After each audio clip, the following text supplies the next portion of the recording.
What is the difference between fable and parable?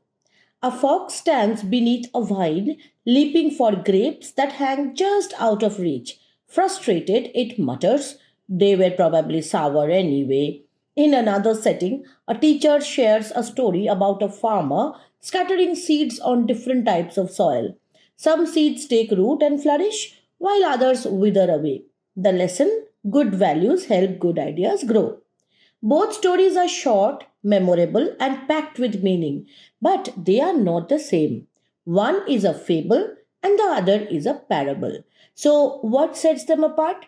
First, fables. These are imaginative tales, often featuring animals, plants, or even objects as characters. These characters act like humans, talking, scheming, learning, and each fable ends with a clear moral lesson.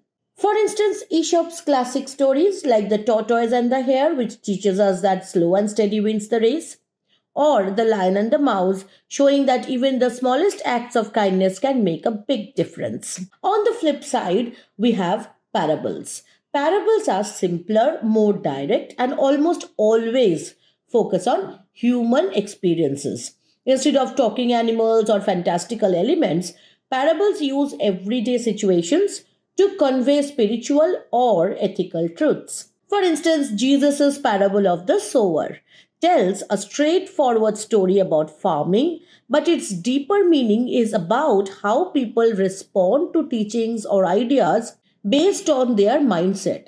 Similarly, the Good Samaritan parable explores compassion by showing how someone helps a stranger in need. Unlike fables, parables rarely spell out the lesson explicitly. They leave room for interpretation, inviting listeners to reflect and uncover personal meaning. This makes parables especially powerful tools in religious or philosophical contexts. So, here is the key difference: fables lean into imagination and whimsy, animals talk, trees might whisper secrets, and morals are usually stated outright at the end. Parables, however, stay grounded in reality. They are stripped down stories meant to spark introspection, often tied to faith, ethics, or deeper existential questions. Despite their differences, both fables and parables share one thing in common: they aim to teach. Whether through clever foxes or thoughtful farmers, these stories remind us of timeless truths about human nature, morality, and the choices we make every day.